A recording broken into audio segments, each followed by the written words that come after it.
하나님 말씀은 구약 성경 잠언 19장 24절, 25절 말씀입니다. 함께 읽겠습니다.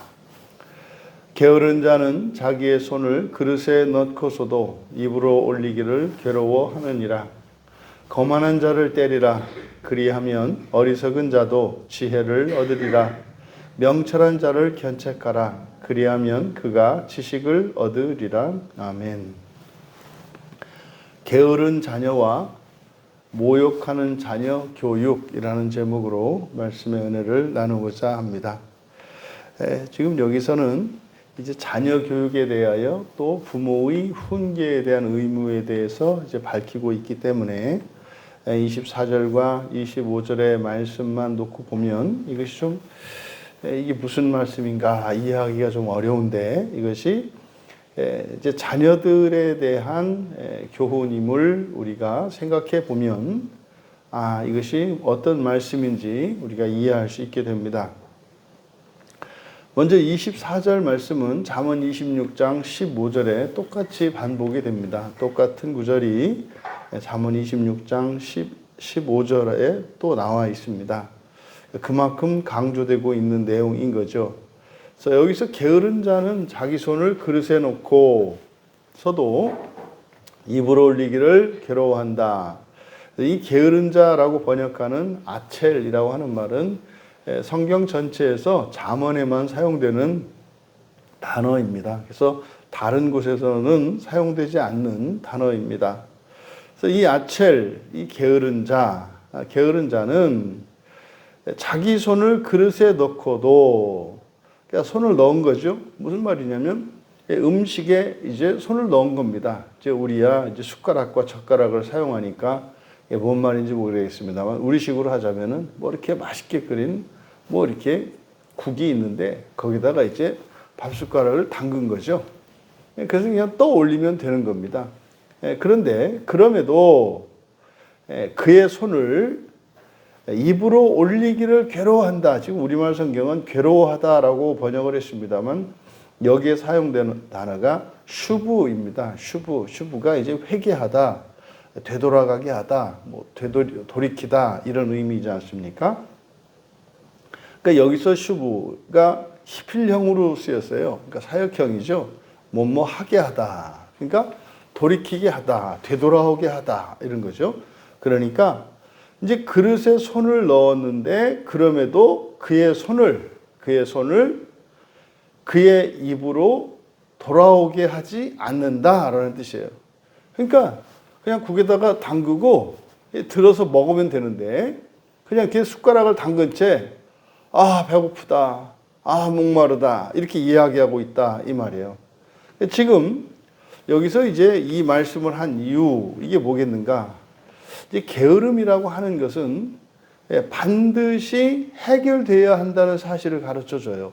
그래서 이 게으른 자는 해결책을 또 해결할 수 있는 수단을 가지고 있음에도 불구하고 그것을 활용해서 어떤 문제나 자기가 가지고 있는 도구들을 활용하지 않는다는 이야기입니다. 그러니까 이 자녀들에게 있어서 우리가 부모들이 교육을 할 때 바로 이 게으름이라고 하는 것은 반드시 극복할 수 있도록 해야 되는, 반드시 고쳐야 하는 것이다 라는 것을 가르쳐 줍니다. 잠언에서 지금까지 앞에 나왔던 이 게으른 자에 대한 교훈을 살펴보면은 잠언 10장 26절에서는 이 게으른 자는 부리는 자에게 이에 초 같고 눈에 연기 같다 그런단 말이에요. 그러니까 이에 그 막 식초를, 강한 염산이나 막 이런 식초를 바르는 거죠. 그거 뭐 생각해도 막 아주 시큰시큰하지 않습니까? 눈에 매운 연기 같다. 그러니까 이 게으른 자라고 하는 것은 이것이 악이라는 거죠. 또 잠언 13장 4절에서는 게으른 자들은 원하지만 얻을 수 없다고 해요. 그러니까 평생 가봐야 자기가 원하는 것을 손에 얻지 못한다는 거죠. 그러니까 원하기만 하고 얻지 못하는 인생. 그거 뭐 정말 지옥 같은 인생 아니겠습니까? 또 15장 9절에서는 그래서 이 게으른 자들의 인생은 가시 울타리 길을 걷는 것과 같다 이렇게 이야기한단 말이에요. 그러니까요, 사서 고생을 한다는 거죠. 그래서 요는 잠언에서 이 게으름이라고 하는 것은 반드시 극복되어야 하는 대상인 것을 나타냅니다. 이 게으름이 뭐라고 그랬습니까? 하지 않는 게 게으름이 아니다 이 말이에요. 늦춰서 하는 게 게으름입니다. 그러니까 아예 하지 않는다면 뭐 하지 않았으니 그렇다 손 치는데 어차피 해야 되는 것이고 할 것은 다 하는데 그 유익은 누리지 못하고 하지 않은 것으로 인해서 사용하지 않음으로 인해서 많은 어려움과 고난을 겪는 그리고 사람들에게 해를 끼치는 이것이 게으름이라고 성경에서는 교훈합니다. 이어 25절은 이제 거만한 자 이렇게 되어 있습니다. 여기서 이제 거만한 자라고 번역한 거만하다. 여기 지금 루츠라는 말이거든요. 루츠라고 하는 말은 이게 경멸하다, 모욕하다라고 하는 동사의 분사형이에요. 그러니까 여기서 이제 거만하다라고 하는 것은 이렇게 뭐 다른 사람들보다 뭐 뛰어난 게 있어서 또 뭐 재산이 많거나 신분이 높아서 이게 거드름을 피우는 그런 것이 아닙니다. 여기서 이제 거만한 자라고 번역했습니다만 이건 적절하지 않죠. 그래서 이 거만한 자는 뭐냐면 다른 사람을 깔보고 모욕하는 자를 말합니다. 그러니까 뭐 모든 사람이 이렇게 인정할 만한 그런 사람이냐 아니냐가 아니라 그의 태도예요. 다른 사람을 경멸하는 태도, 경멸하는 행동, 그것을 가리키는 말입니다. 그래서 여기서는 거만한 자라기보다는 뭐 모욕하는 자, 경멸하는 자 이렇게 번역을 하는 것이 적당할 것입니다. 그러니까 여기서 24절에서도 게으른 자 그리고 25절에 거만한 자로 번역한 루츠, 모욕하는 자 이것은 지금 둘 다 자녀들에 관한 것이에요. 그러니까 자녀가 어떤 자녀냐 이게 경멸하고 다른 사람들을 무식하고 뭐 모욕하는 자녀가 있는 거예요. 모욕하는 자를 여기서 때리다라고 하는 이 낙하를 히필령으로 썼어요. 그러니까 사역형이거든요. 그러니까 모욕하는 자를 어떻게 때리게 하라는 거예요. 그러니까 이게 처음에는 무슨 말인가? 이게 모욕하는 자를 때리게 하라? 도대체 이게 무슨 말인지? 그리하면 단순한 자도 어리석은 자, 여기서는 어리석은이라고 번역된 이 말이 패티이기 때문에 패티는 단순한 또 뭐 이렇게 긍정적으로 해석하면 순진한 이런 의미입니다. 그래서 단순한 자도 지혜를 얻으리라. 여기서는 지혜를 얻다 하면 안 되고 아람이니까 아람이 뭐 교활하다. 뭐 긍정적으로는 뭐 영리하다. 뭐 이렇게 번역할 수 있는 단어인데 여기도 히필형입니다. 그러니까요. 영리하게 하다 이렇게 되는 거죠. 영리하게 하다. 전체를 다시 한번 번역하면 모욕하는 자를 때리게 하라. 그리하면 단순한 자도 영리하게 할 것이다. 그러니까 여기서 모욕하는 자와 단순한 자가 동일 인물입니다. 그러니까 이 모욕하는 자는 잘못된 자식이잖아요. 24절이나 25절이나 이제 교육을 시켜야 하는 훈계를 해서 바로잡아야 하는 자녀의 상태를 나타내는데 여기서 모욕하는 자라고 하는 이것은 바로 25절 그 뒤 중간에 단순한 자와 연결됩니다. 그래서 모욕하는 자를 때리게 하라 그리하면 단순한 자도 영리하게 할 것이다. 이게 무슨 말입니까? 여기서 이게 지금 모욕하는 자를 때리게 하라 그랬어요. 그러니까 말로 행동으로 다른 사람을 모욕하는 것은 신체적으로 물리적으로 폭력을 가하는 것과 같다는 거예요. 그런데 모욕하는 자는 그런 생각을 하지 않는다는 거죠. 그래서 그런 사람으로 하여금 더 큰 잘못을 오히려 하게 하라는 거예요. 모욕하는 자를 때리게 하라. 차라리 사람을 때리는 게 낫다 이 말이에요. 뭐 하는 것보다. 모욕하면서 그것이 잘못인지 깨닫지 못하는 자는 차라리 때리는 자가 더 낫다는 거예요. 왜? 때리는 것은 나쁜지 아니까 말이죠. 그래서 실제로 모욕하는 자를 뭐 때리게 시켜라, 뭐 깡패시켜라, 뭐 이런 의미가 아니라 자기의 잘못을 깨닫게 하기 위해서, 그러니까 이 모욕하는 이것, 사람들을 비웃고 경멸하는 이것은 이렇게 폭력을 가하는 것과 다를 바 없다고 하는 사실을 자각시키라는 거죠. 그러니까 이게 꼭 진짜로 때리라는 게 아니라 그것이 때리는 것과 똑같다라는 것을 훈계하라는 겁니다. 그러면 단순한 자도 영리하게 될 거다. 단순하다라고 하는 것이 이제 바로 앞에 있는 모욕하는 자, 그러니까 아무 생각이 없는 거죠. 아무 생각이 없어서 말이나 행동이나 다른 사람들에게 상처를 입히고 이렇게 경멸하고 모욕하는 이런 사람, 이걸 단순하다고 한 거예요. 그러니까 본인은 아무 생각이 없어요. 그런데 그 모욕하는 자가 때리면 그러니까 잘못을 하는 거죠. 그러니까 모욕하는 것이 때리는 것이라는 것을 자각하게 되면 단순한 자도 영리하게 될 것이다. 여기서 영리하게 된다는 게 뭐겠습니까? 모욕하는 행위가 그것이 악한 것이고 사람을 때리는 것과 똑같다라고 하는 것을 깨달을 거라는 거예요. 그래서 하반절에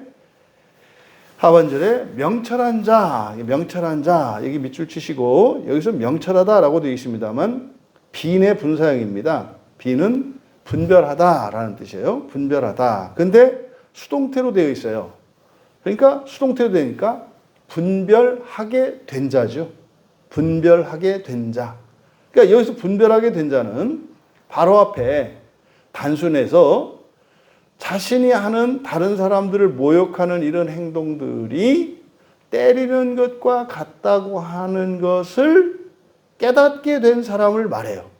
그러니까 여기서 분별하게 된 자라고 하는 것은 바로 상반절에서 이야기한 모욕하는 행위가 폭력을 가하는 것과 똑같다라는 것을 깨닫게 된, 분별하게 된 자를 말하는 거예요.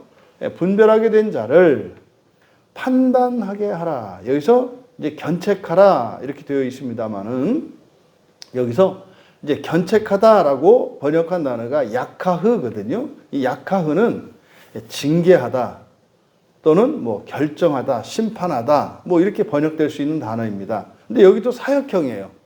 그러니까 그 분별하게 된 자를 견책하라, 징계하라는 게 아니라 그 분별한 자에게 뭐하게 하라는 거예요? 견책하게, 징계하게 하라는 거예요. 징계하게 하라는 거예요. 그러면 그가 지식을 얻게 될 것이다. 지식 얻다, 밑줄 치시고 여기는 똑같이 명철한 자라고 번역한 여기와 지식을 얻다라고 번역한 똑같은 단어 빈입니다. 그러니까 지식을 분별하게 될 것이다. 하반절을 불러드리면 분별하게 된 자를 징계하게 하라. 그리하면 그가 지식을 분별하게 될 것이다. 여기서 말하는 지식은 뭐겠습니까? 바로 앞에 상반절에서 이야기했던 모욕하는 행위는 사람을 때리는 것과 같다라고 하는 그 지식을 말합니다. 그러니까 분별하게 된 자, 그러니까 이제 깨닫게 된 자를 여기서 징계하게 하라. 누구를 징계하겠습니까? 바로 모욕하는 자겠죠. 모욕하는 자를, 또 다른 모욕하는 자를 징계하게 하면 그가 자신이 직접 이렇게 심판을 하고 징계를 해보면 사람을 심판해야 되려면 생각하게 되지 않겠습니까? 아, 그렇구나. 그래서 이제 징계를 하다 보면 자기가 모욕하는 그 행위가 때리는 것보다도 사실은 더 악하다고 하는 사실을 깨닫게 될 거라는 거예요. 그 지식을 알게 될 것이다.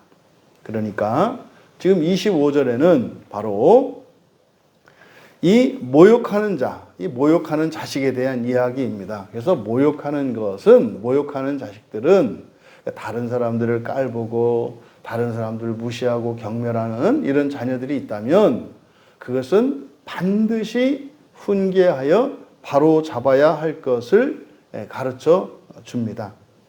오늘 24절과 25절 말씀은 그래서 게으른 자녀와 모욕하는 자녀를 절대로 그냥 두면 안 된다. 반드시 훈계하여 바로 잡아야 한다라고 하는 사실을 가르쳐 줍니다. 그 게으름이라고 하는 것은 자녀를 위하여. 그렇죠? 만약에 이 게으름을 바로잡지 못하면 이 자녀의 인생은 가시밭길 인생을 살게 될 것이고, 심지어 이 게으른 자녀에게 예수 그리스도를 통하여 구원을 얻을 수 있는 진리가 주어진다 한들 그것으로 구원을 이루며 살아가지를 못해요. 살아가면서 겪는 가난이나 불편은 차치하고라도 사실은 이 게으름으로 인해서 그들은요, 더군다나 믿음의 자녀이고 하나님의 말씀이 손에 쥐어져 있는데도 불구하고 그 기회를 선용하지 못해서 지옥불에서 허덕이어야 한다면 그것이 얼마나 안타까운 일이겠습니까? 그래서 이 게으름이라고 하는 것은 자녀를 위하여 반드시 바로 잡아 주어야 하는 것이고, 또 모욕하는 것은 다른 이들을 위하여, 그와 함께 살아갈 공동체의 다른 이들을 위하여 반드시 바로 잡아 주어야 하는 것임을 가르쳐주고 있습니다. 그래서 이 게으른 자녀와 모욕하는 자녀를 바로 잡음으로써 그 자녀의 인생에 하나님이 약속하신 복과 은혜들을 누릴 뿐만 아니라 종말론적으로 지옥을 거치지 않고 낙원에 이를 수 있게 하며, 또 모욕하는 자를 바로 잡음으로써 사회의 악이 아니라 주변 사람들에게 고통을 일으키는 자가 아니라 오히려 주변 사람들을 살리고 구원하는 거룩한 인생을 살아갈 수 있게 될 것이라는 거죠. 우리 자신에게 이러한 게으름은 없는지, 또 우리도 모르게 이렇게 다른 이들을 깔보고 경멸하는 우리의 행동이나 우리의 마음가짐은 없는지 돌아보므로 우리의 인생길에 아무 걸림돌도 없고, 또한 우리와 함께하는 주변 사람들에게 고통을 가하는 자들이 아니라 오히려 그들에게 복을 나눠주고 은혜를 나누어주는 하나님의 구원의 도구로 쓰임받는 복된 생애가 되시기를 주님의 이름으로 축원합니다. 존귀하신 하나님, 게으름과 모욕하는 것에 대하여 부모된 자들에게 반드시 자녀들이 극복해야 되는 것인 줄 또한 가르쳐 주셨고, 이것이 또한 저희들 자신에게도 저희 자신의 인생뿐만 아니라 또한 저희 주변에 저희들과 함께 살아가는 이들에게 악한 자로 고통을 주며 살아가는 자는 아닌지 저희들의 언행을 살피게 하여 주셔서 게으름과 모욕하는 것으로부터 완전히 극복된 선하고 의로운 자들로 살아가게 하옵소서. 감사하며 예수님의 이름으로 기도하옵나이다.